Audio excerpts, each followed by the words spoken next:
I never imagined that my son's wedding day, the day every father dreams of, would turn into a memory I'd wish I could erase. The morning started beautifully. The sun was shining, the venue was decorated with white roses, and guests were arriving with smiles and laughter. I was proud, standing tall in my suit, watching my only son prepare to start his new life. Everything seemed perfect until the bride's side started showing their true colors. They were controlling every detail, where people should sit, what songs should play, even who could speak during the ceremony. I didn't mind at first. I thought maybe it was just wedding stress. But things quickly got worse. When I walked up to greet my son's bride, let's call her Samantha, she barely looked at me. I smiled and said, "You look stunning, dear. I'm happy my son found someone like you." She gave me a tight smile and muttered, "Thanks," before walking away. I tried not to take it personally. Maybe she was nervous. As the ceremony began, I noticed my son looked tense. His hands were shaking slightly, and he kept glancing toward me as if he wanted to say something. I smiled to reassure him. But just when it was time for me to give a short blessing speech, something my son had requested, Samantha suddenly stood up and said loudly, "Actually, we don't need any speeches from the groom's side. Let's move on." The whole room went silent. My heart sank, but I didn't say anything. I just nodded and sat back down. Still, I saw how embarrassed my son was. He looked torn between his new wife and his father. Later, during the reception, I quietly went to my son and said, "It's okay, son. Don't worry about it. I'm happy if you are happy." But before he could respond, Samantha appeared again, this time angrier. She said, "Get out of here and don't come back. You're not welcome here." Her voice was so loud that everyone in the room stopped talking. I stood there, stunned. My son tried to calm her down, but she shouted even louder, "You heard me! Leave now!" I looked at my son, then back at her. I smiled softly and said, "Okay, but I'll take some others with me." She frowned, confused. But I didn't explain. I turned and walked toward the exit. One by one, people began standing up. My son's best friend followed me. Then my two brothers. Then several guests who had known me and my late wife for years. Even the photographer, a friend of mine, quietly packed his gear and left. Within a few minutes, nearly half the hall was empty. When Samantha realized who had left with me, that most of the groom's side, including the family and close friends, were gone, her face turned pale. She screamed, "What did you do? Where did they go?" I didn't turn back. I just kept walking out of the hall, my heart heavy, but my dignity intact. I didn't want revenge. I just wanted peace. And deep down, I knew this wasn't the last time I'd hear from my son about that moment. The next morning, I woke up to a dozen missed calls from my son. I didn't answer any of them right away. My heart was heavy, not with anger, but with disappointment. I had never imagined my son's wedding would end like that, with me being thrown out like an uninvited guest. I brewed a cup of coffee and sat by the window, staring at the quiet street outside. The memories of the night before kept replaying in my head. The way Samantha shouted, the silence that followed, the eyes that turned toward me in shock. I could still hear her voice echoing, "You're not welcome here." But what haunted me more was my son's face, confused, torn, helpless. I knew he didn't want things to go that way. He had always been a kind-hearted boy, respectful, gentle, and understanding. That's why I couldn't understand how he ended up with someone like Samantha, controlling, arrogant, and so disrespectful. Around noon, there was a knock on my door.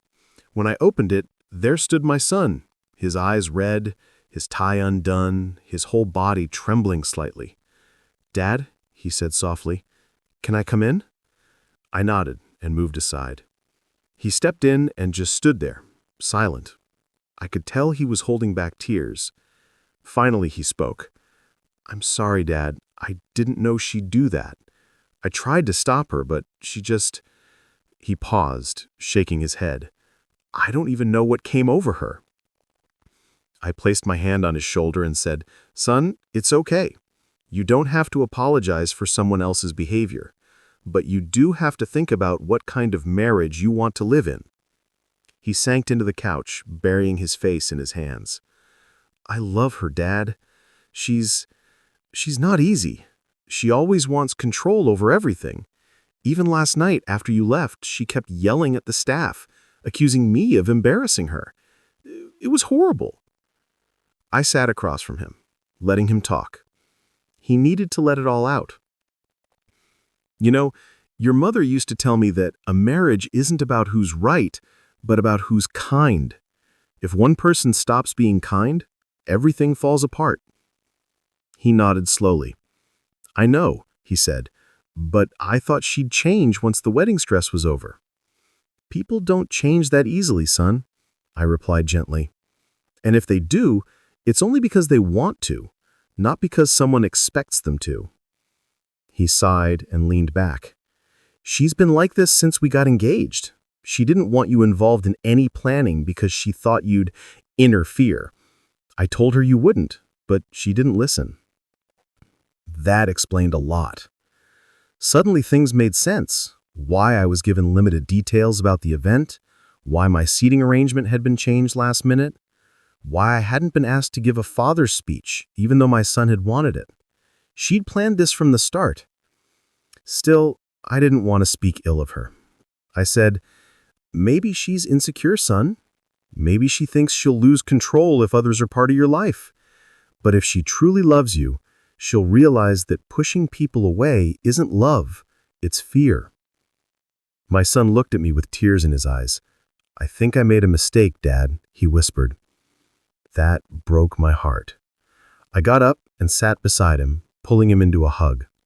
"It's not too late to fix it, son," I said softly. "But you need to know your worth.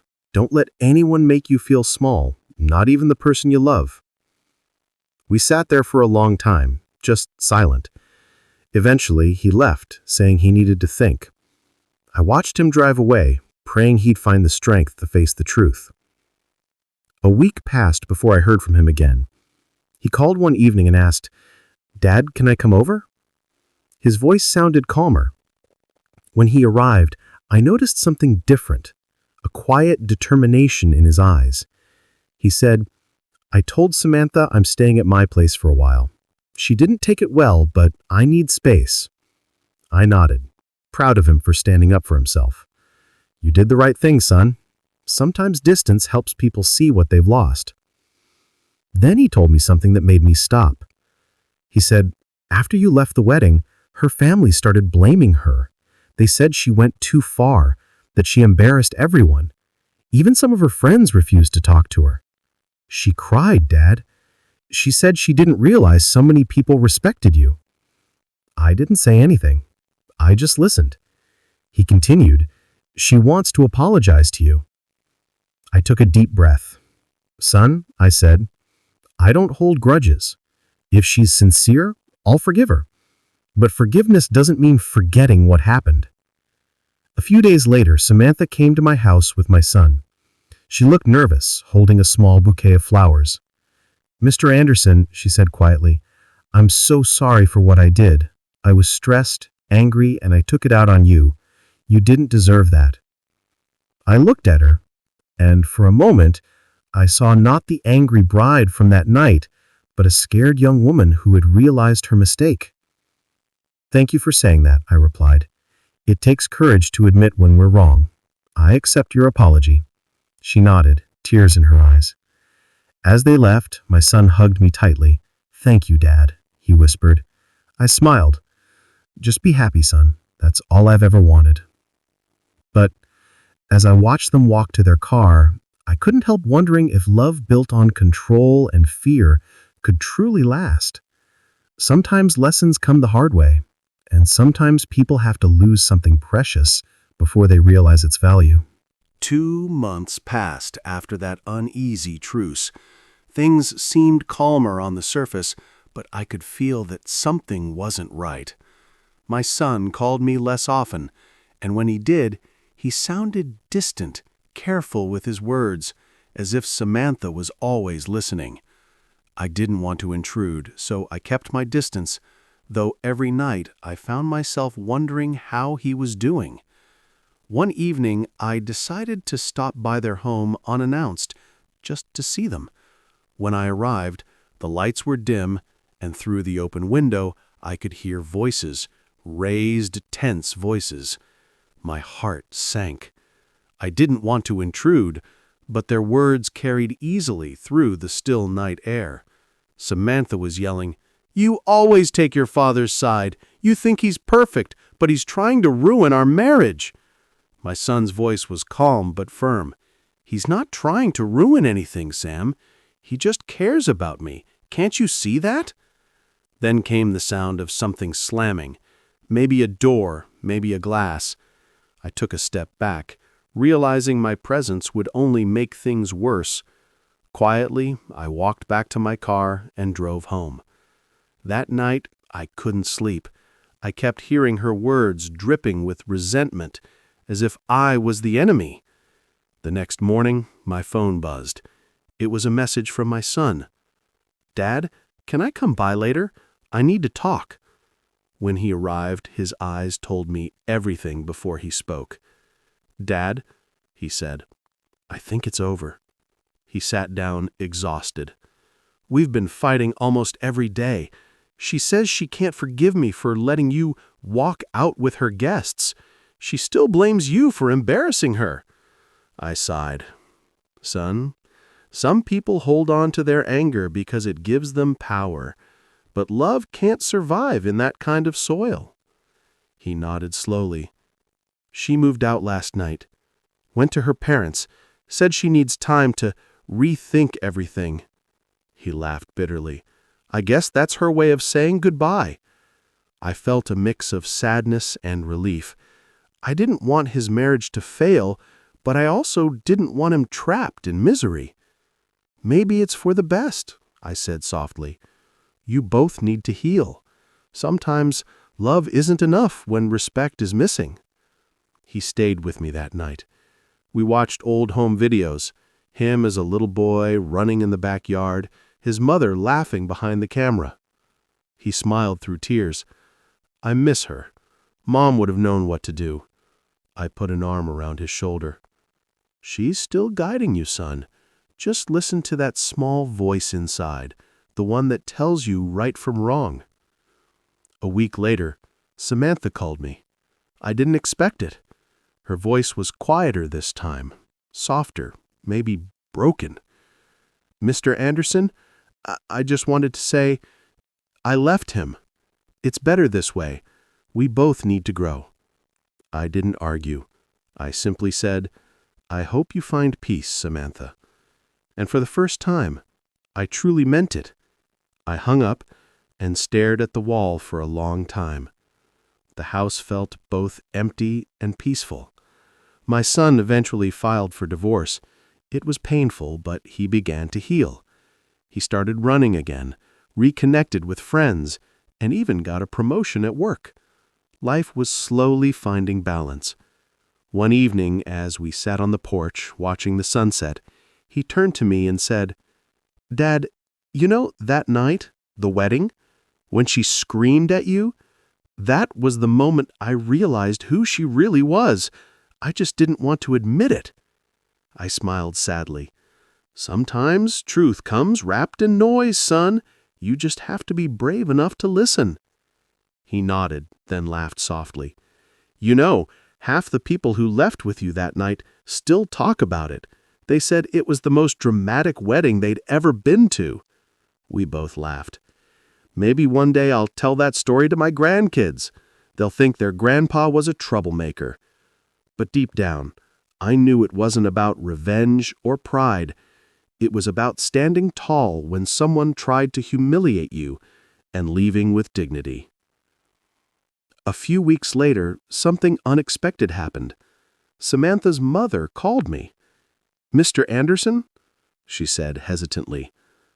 I want to apologize for what happened that day.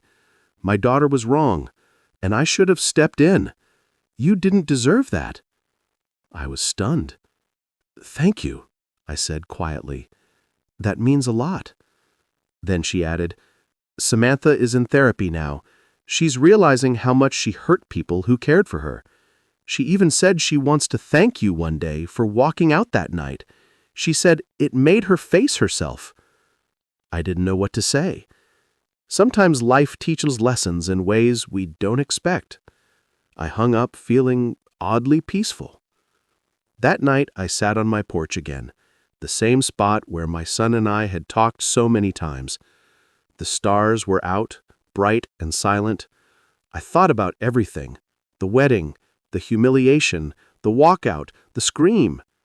It all led to this quiet evening of calm. Maybe that's how life works. Chaos first, clarity later. I smiled, thinking of my son asleep in his old room, safe and free from the storm. I whispered to the night, "It's going to be okay." But I didn't know that a new chapter was about to begin, one that would bring Samantha back into our lives in a way none of us could have predicted. It had been almost 6 months since the divorce papers were signed. My son had finally started smiling again, going out with friends, even joking with me like the old days. I thought maybe, finally, the storm had passed. But life has its own way of testing peace. One chilly Saturday evening, as I was tending to my garden, I saw a car pull into the driveway. A familiar one. The door opened, and there she was, Samantha. She looked different. Her hair was shorter, her eyes tired but calmer. She stood there silently for a few seconds before whispering, "Hi, Mr. Anderson." My heart skipped a beat. I didn't expect to see her again. "Samantha," I said carefully, "what brings you here?" She took a deep breath. "I just wanted to talk. Please, if that's okay." I hesitated, but then nodded. "Come in." We sat in the living room, the same place where my son had cried months ago. She looked around, her gaze lingering on the family photos on the wall.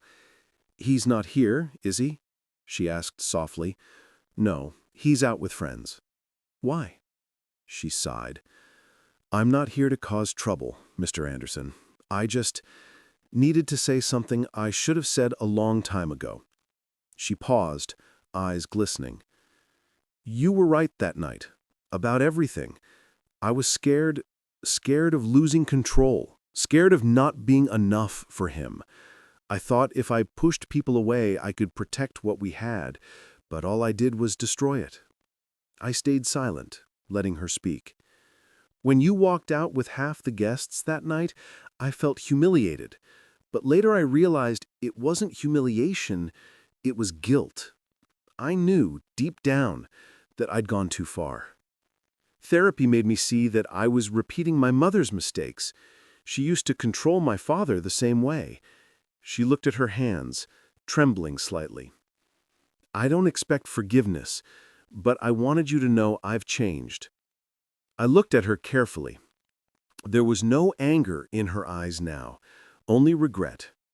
"Samantha," I said quietly, "change doesn't erase the past, but it can build a better future. I believe people can grow if they're honest about their mistakes." She smiled faintly. "Thank you." After a moment, she asked, "Is he happy?" I nodded. "He's getting there, slowly but surely." She bit her lip. "I'm glad." Then she stood up. I should go. As she walked to the door, I said, "Samantha." She turned. "Yes?"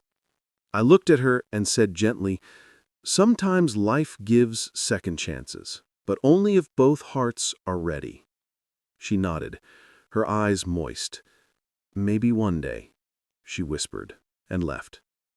I thought that was the end of it, but 2 weeks later, my son came home looking puzzled. "Dad, I saw Samantha today at the community center. She's volunteering there now." "Oh?" I asked, pretending surprise. "Yeah," he said. "She looked different, calmer. She came over and said hi. It wasn't awkward. It actually felt nice." I didn't say much, just smiled. Over the next few months, they crossed paths more often. Slowly, cautiously, they began talking again, not as lovers, but as two people who had been through fire and learned something from it. One evening, my son and I sat outside under the stars again. He said, "You know, Dad, if you hadn't walked out that night, none of this would have happened. I wouldn't have seen who she really was, and she wouldn't have faced herself." I smiled quietly. Sometimes walking away isn't the end of love. It's what saves it. He looked at me, eyes soft. "You always know what to say." I chuckled. "No, son. Life just taught me to listen more than I speak." Then his phone buzzed. I saw a smile form on his face. "It's Samantha," he said. "She sent a picture from the center. They're planting trees today. She said she saved one for me." He looked up at me, half nervous, half hopeful. "Should I go?" I smiled. "Go plant your trees, son." As he drove off into the night, I sat there alone, watching the stars above the quiet neighborhood. Maybe this was how healing works, not with loud apologies or dramatic reunions, but with small, honest steps towards understanding. I didn't know where their story would go next, but I had a feeling it wasn't over yet.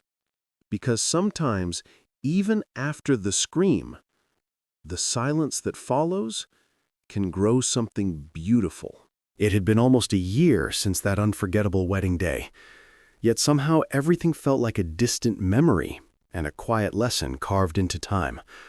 My son was doing well, focused, grounded, and more at peace than I had seen him in years.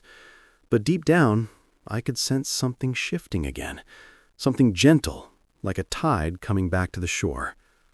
One evening, he came home from the community center, his eyes bright in a way I hadn't seen in so long. "Dad," he said, sitting down beside me, "Samantha and we've been talking more. Not about the past, just about life. It feels different this time. There's no blame, no tension, just honesty." I didn't interrupt him. I wanted to hear it all. "She's been helping families in counseling programs," he continued. "And she told me that every time she talks to someone about forgiveness, she thinks of you."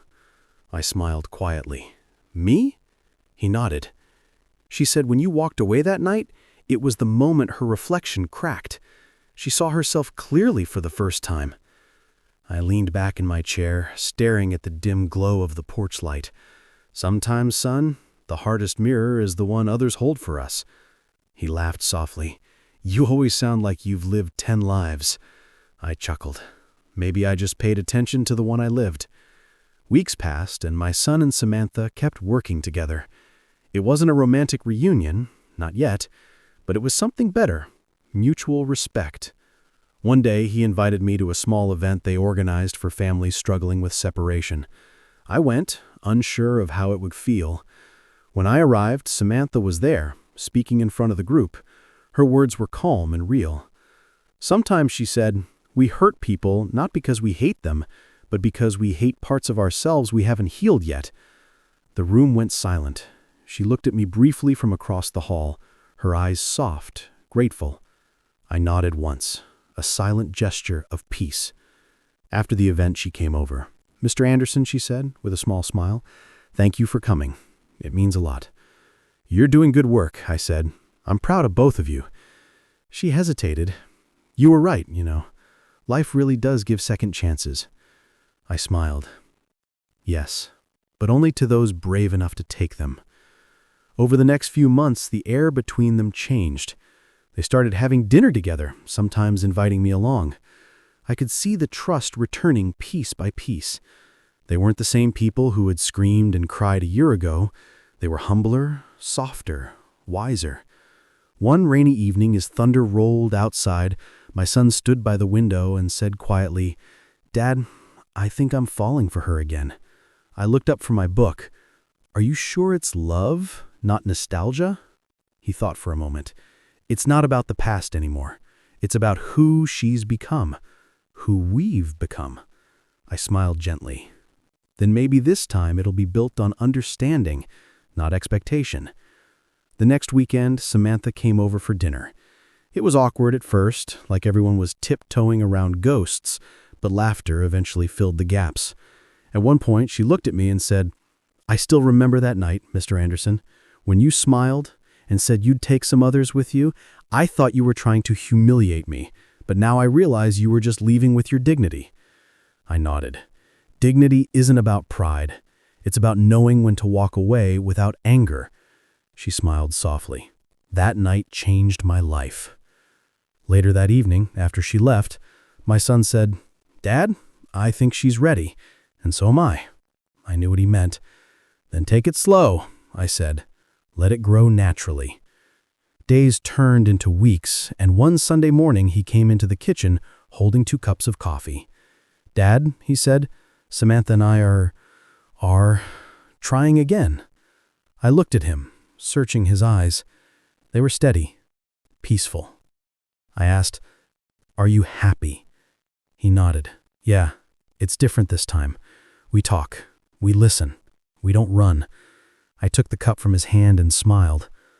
"Then that's all that matters." Months later, they invited me to a small gathering at the community center again. This time, not a wedding, but a celebration of second chances. As they stood together in front of everyone, I couldn't help but feel proud. Not because they were back together, but because they had both grown into people who could love without fear. After the event, Samantha came over and said, "I never got to thank you properly, Mr. Anderson, for walking out that night, for making me face myself, and for not hating me." I smiled warmly. Hate doesn't heal anything. Forgiveness does. She wiped her eyes and whispered, "You're the father I wished I'd had growing up." That one sentence hit deep. I placed my hand on her shoulder, "And you'd become the woman I always hoped my son would find." As the night ended, laughter and music filled the air. My son looked at me from across the room, his eyes filled with gratitude. I raised my glass slightly in silent blessing. Maybe this was what life was all about. Not perfection, not pride, but the courage to start again, even after you've been broken. But deep inside, I knew this wasn't the end. Life had a way of throwing unexpected turns, and somewhere beyond that calm evening, another challenge was waiting, one that would test everything they had rebuilt. The next few months felt like watching spring bloom after a long, harsh winter. My son and Samantha had found their rhythm again, slow, patient, careful. They spent weekends volunteering, cooking together, even visiting me on Sundays for dinner. The house that once echoed with silence was alive again with laughter, soft conversations, and the sound of healing. I had begun to believe that maybe, just maybe, this time their story would stay peaceful. But peace rarely lasts forever. One afternoon, as I was watering the garden, my son came rushing in, phone in hand, his face pale. "Dad," he said, breathing hard, "Samantha's in the hospital." My heart stopped. "What happened?" "She collapsed at the community center. They think it's exhaustion, maybe something with her heart." We drove to the hospital in silence, the only sound the hum of the tires against the road and the storm brewing in the distance. When we arrived, the doctor told us she had been overworking herself for months, pushing her body too far. She would recover, but she needed rest, calm, and no stress. When I saw her lying there, pale but peaceful, I felt an ache deep inside. My son sat beside her, holding her hand tightly. "I can't lose her again, Dad," he whispered. I put my hand on his shoulder. "Then don't. But this time, love her gently." Days passed, and Samantha slowly recovered. One evening, as I sat beside her bed, she opened her eyes and smiled faintly. "Mr. Anderson," she said softly, "I guess life wanted to test me again." I smiled. Life tests those it trusts to come back stronger. She chuckled weakly. I used to think strength meant control. Now I see it's the opposite. "It's letting go," I said quietly. She nodded. "Exactly." My son entered with a small bouquet of flowers. He kissed her forehead, his eyes watery. "You scared me," he whispered. She smiled faintly. "I scared myself, too." From that day, their bond deepened in a new way, quieter, deeper, and built on gratitude. But challenges have strange timing. A few weeks later, Samantha received a letter from her estranged father, the man she hadn't spoken to in over 15 years.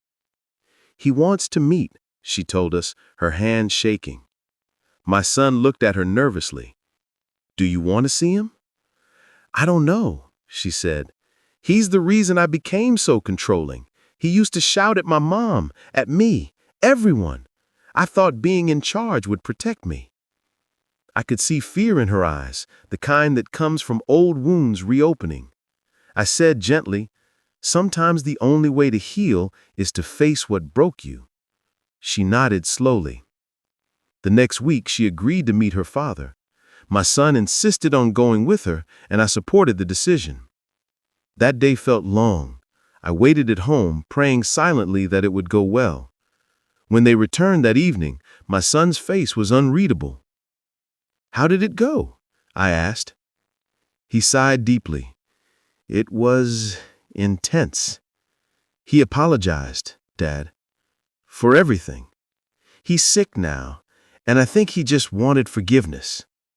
Samantha stood beside him, her eyes red from crying. "I forgave him," she said quietly, "and somehow I feel lighter." I smiled. Forgiveness doesn't change the past, but it frees your heart from it. Over the next few weeks, she started visiting her father regularly, sometimes taking my son with her.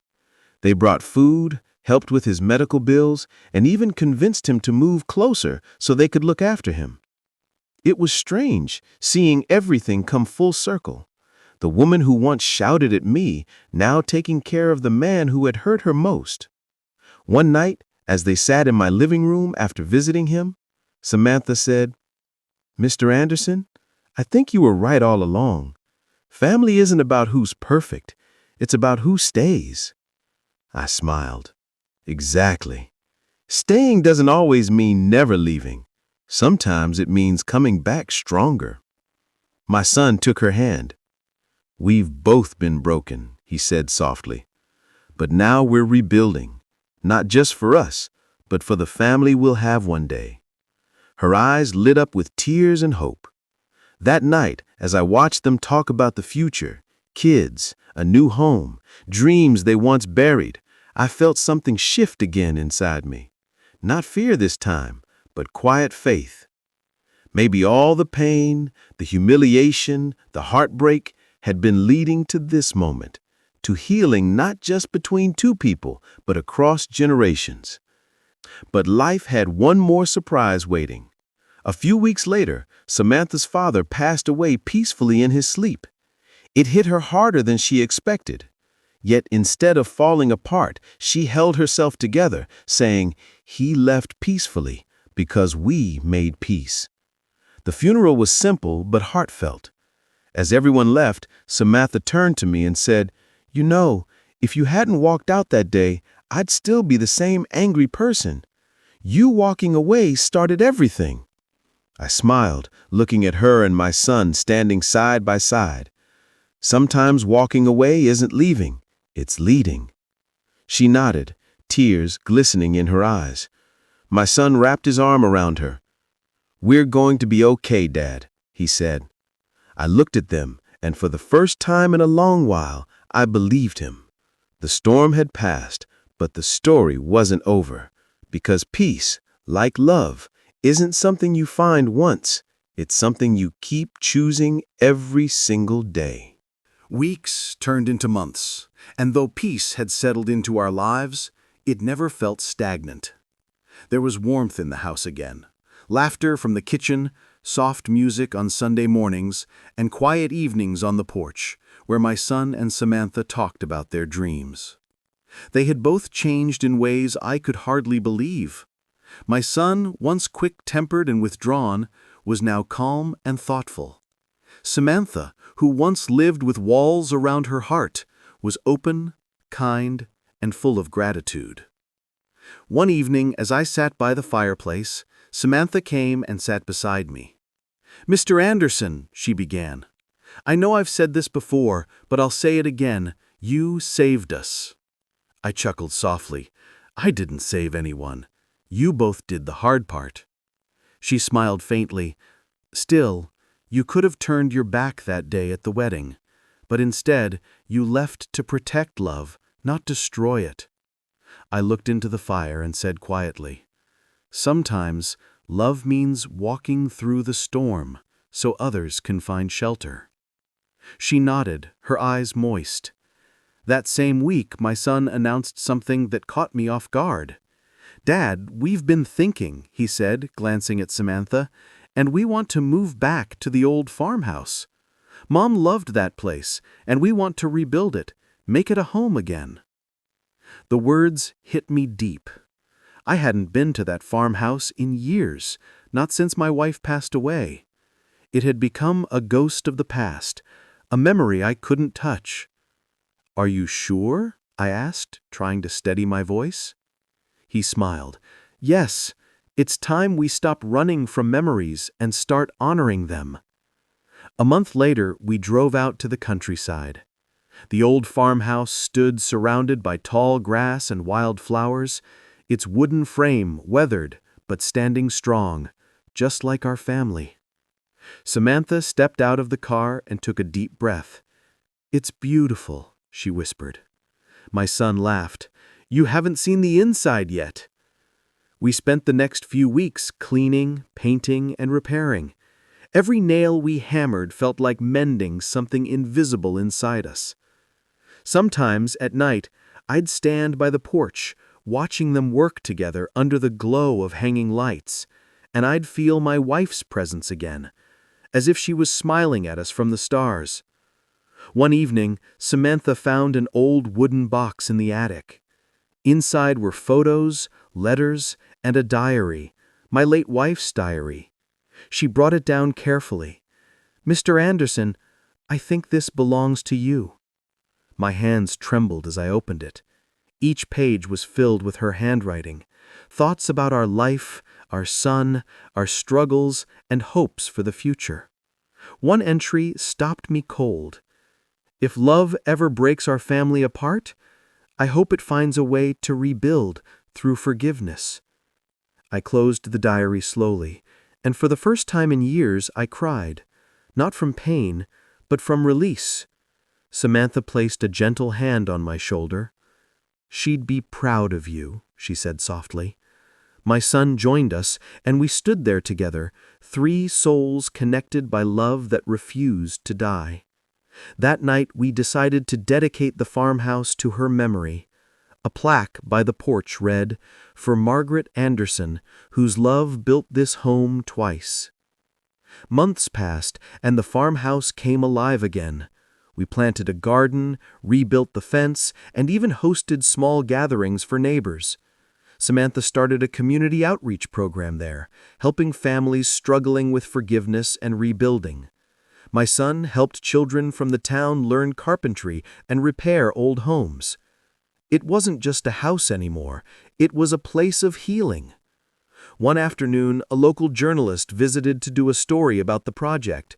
She asked me, "Mr. Anderson, what made you decide to do all this?" I smiled and said, "Because once, my son's bride told me to leave a wedding, and I did. But I didn't leave love behind." The journalist smiled warmly. "That's beautiful. What would you say your story is really about?"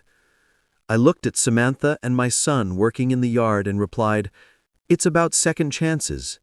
Not the ones life gives us, but the ones we give each other." Later that evening, as the sun dipped behind the trees, Samantha came to sit beside me again. "Mr. Anderson," she said quietly, "do you ever think about what would have happened if things had gone differently that day?" I smiled faintly. "All the time. But if I could go back, I wouldn't change a thing. Sometimes the hardest goodbye leads to the truest beginning." She nodded, resting her head on my shoulder like a daughter would.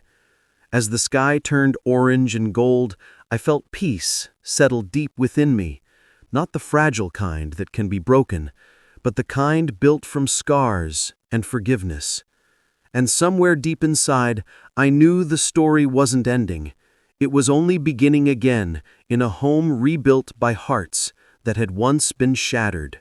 As autumn rolled in, the farmhouse glowed with golden leaves and quiet evenings filled with laughter and the smell of freshly baked bread.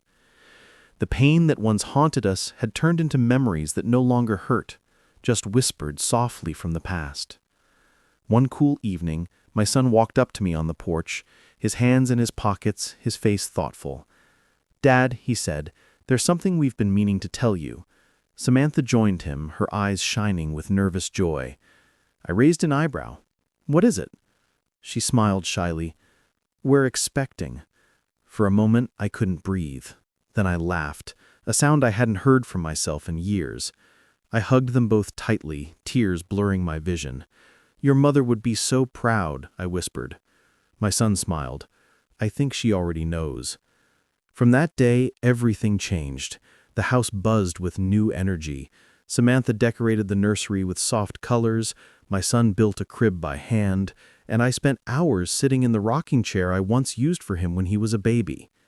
One night, as Samantha painted tiny stars on the nursery wall, she said quietly, "I used to think my story was about pain, but now I see it was just preparing me to understand love." I nodded. The deepest wounds often make room for the strongest love. Time moved gently, and months later, on a snowy night, our family grew. A baby girl was born, small, fragile, perfect. When I held her in my arms for the first time, I felt something shift inside me, a full circle of life and love completed. My son looked at me and said softly, "We're naming her Grace." I swallowed hard. "Grace," I repeated, "that's beautiful." He smiled, "Because everything we have now is by grace." From that moment, Grace became the heart of our home. She had her mother's calm eyes and her grandmother's smile. Every morning, I'd sit by the window with her in my lap, telling her stories she couldn't yet understand, but would someday need to hear. Stories about mistakes, forgiveness, and love that survives storms. One day, when Grace was about a year old, Samantha handed me an envelope. "It's for you," she said. I opened it and found a letter inside in my late wife's handwriting. I recognized it immediately. My hands trembled as I read, "If you're reading this, it means our son has found his way back to love.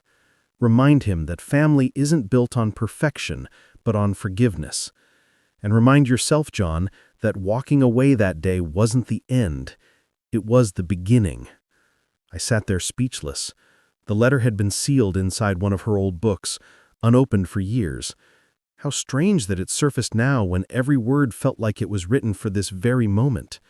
I looked up at Samantha, who was smiling through tears.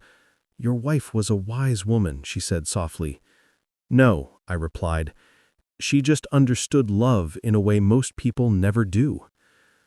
That evening, we gathered around the dinner table, my son, Samantha, baby Grace, and I. The fireplace crackled, the air filled with warmth and laughter, and for the first time in my life, I realized I wasn't the man who walked away from a wedding anymore. I was the man who walked into a new beginning. The man who learned that being pushed away wasn't rejection, it was redirection towards something greater. That night, as Grace slept peacefully in her crib, I stepped outside. The moonlight spread over the fields, the same way it had the night my wife and I first bought this land. I looked up and whispered, "We did it, Margaret. They're happy. We're all home again." A soft breeze brushed past me, almost like an answer.